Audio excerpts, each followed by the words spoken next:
मुक्ति के लिए तो एक क्षण भी बहुत है। क्यों?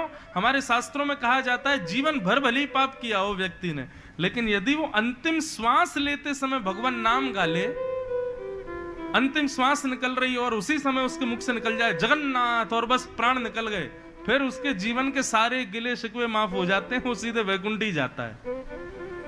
लेकिन ये सुनने में जितना आसान लग रहा है ना, प्रैक्टिकली उतना ही कठिन है। जन्म जन्म मुनि जतन कराही, किसके लिए जतन करते हैं जन्म जन्म मुनि? अंत राम कहीं आवत नहीं। अंतिम श्वास में सब आ जाएगा याद, लेकिन भगवान का नाम याद नहीं आएगा। एक सेठ जी के प्राण निकल रहे थे, उनके 3 बेटे थे। अच्छा, प्राण जब सहज प्राण निकलते हैं ना, अपनी आयु पूर्ण करके जब व्यक्ति प्राण त्यागता है 80-90 के बाद, तो क्या होता है?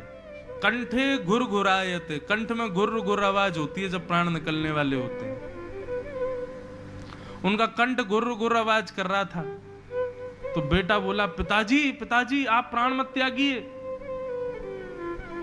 पिताजी कुछ हाथ हिला रहे थे, तो बच्चों ने सोचा पिताजी शायद अब मृत्यु आ गई है, तो उस जाने से पहले बंटवारा करना चाहते हैं कि भाई प्रॉपर्टी आदि इसकी, इतनी संपत्ति उसकी, इतनी उसकी। बोलिए पिताजी कितना किसके बट में? अब कंठ से तो गुर्र गुर्र आवाज निकले, तो बच्चे बोले क्या करें पिताजी, स्पष्ट तो बोले ही नहीं पा रहे। एक वैद्य के पास गए, वैद्य से जाकर के कहा कि हमारे पिताजी के प्राण निकलने वाले हैं, गुर्र गुर्र आवाज हो रही है। वैद्य जी बोले मेरे पास एक औषधि तो है, वो औषधि मैं दे दूंगा तो उनका गला साफ हो जाएगा। बेटे बोले आप चलो ना औषधि दे दो। बोले लेकिन महंगी है बहुत। बोले कितनी महंगी है? बोले इतने लाख रुपए की है। बोले हम दे देंगे ना, कम से कम 1-8 लाख रुपया खर्च होगा तो पिताजी 4-5 करोड़ की संपत्ति तो बता जाएंगे कहां किसकी कैसे। 1-8 लाख खर्च हो जाए तो क्या बड़ी बात है। दे दिए वैद्य को। वैद्य आए, वैद्य ने आकर के चटनी बनाई, बढ़िया एक रसायन बनाया, और जैसी सेठ जी के मुख में डाला, भीतर जाती गला साफ हो गया।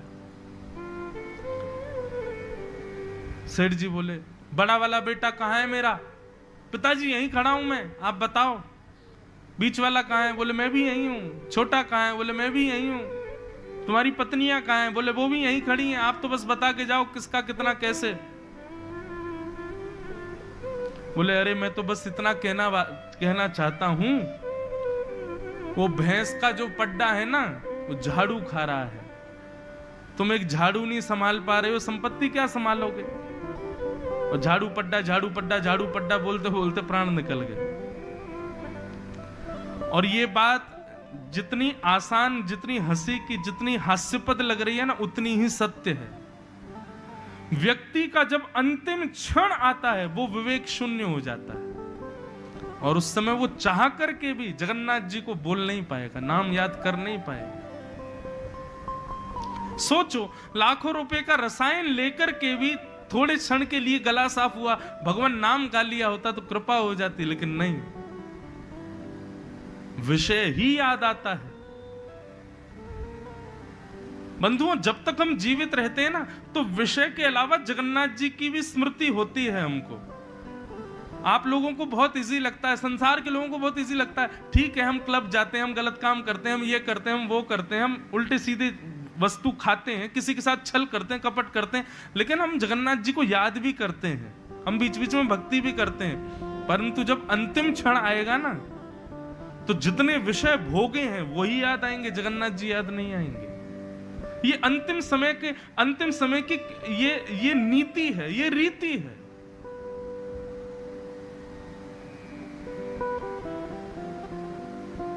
इसलिए हमारे यहां कहा गया, काम करते चलो, नाम रटते चलो, हर समय कृष्ण का ध्यान धरते चलो, मुरली वाले को मन से रिझाते चलो, कृष्ण गोविंद गोपाल गाते चलो। हर क्षण याद करो श्याम सुंदर को, हर क्षण उनकी स्मृति बनी रहे हमारे दिमाग में। चलते फिरते उठते बैठते खाते पीते हर समय ठाकुर जी को याद करो। हम नहीं कहते घर परिवार छोड़ो, भाई छोड़ना नहीं है, हम खुद घर परिवार वाले, पर हर स्थिति में भगवत स्मरण रखो, जगन्नाथ जी को याद रखो, उनकी स्मृति रखो अपने चित्त में बस। उसका प्रभाव क्या होगा? जीवन भर जो ठाकुर जी को याद रखता है ना, तो अंतिम समय में तो बहुत कठिन है कि भगवान की याद आ जाए, पर जीवन भर जिसने जगन्नाथ जी को याद किया हो, ऐसा व्यक्ति जब अपने प्राण त्यागता है तो जगन्नाथ जी उसको याद कर लेते हैं, जगन्नाथ जी की स्मृति में वो आ जाता है। और सोचो, जगन्नाथ जी जिसको याद कर लें, हम जगन्नाथ जी को याद करते हैं, जगन्नाथ जी हमको याद कर लें। हम प्रधानमंत्री से मिलने जा रहे हैं और एक बात है, प्रधानमंत्री हमसे मिलने आ रहा है, दोनों में कितनी बड़ी अंतर है। जगन्नाथ जी की स्मृति में हमारा नाम आ जाए, हम उनकी स्मृति में पहुंच जाएं, उसी के लिए तो भक्ति है। लाखों लोग जाते हैं लेकिन जगन्नाथ जी साल्वेक को याद करते हैं। हजारों लोग श्रीनाथ जी का दर्शन करते हैं लेकिन श्रीनाथ जी सूरदास, कुंभनदास, कृष्णदास इनको याद करते हैं। द्वारिका में लाखों लोगों की भीड़ जाती है पर द्वारिकाधीश के चित्त में तो मीराबाई विराज रही है। हमारे चित्त में भगवान बैठे। भक्ति केवल यहीं तक सीमित नहीं, अपनी भक्ति से आप ठाकुर जी के चित्त में बैठो, ठाकुर जी के चित्त में हम विराज जाएं।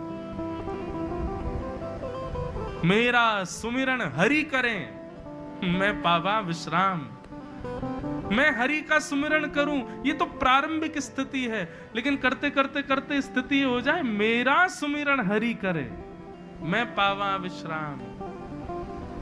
और वो कब संभव है? जब जीवन पर्यंत और खास करके बाल्यावस्था से भगवत स्मृति की हो,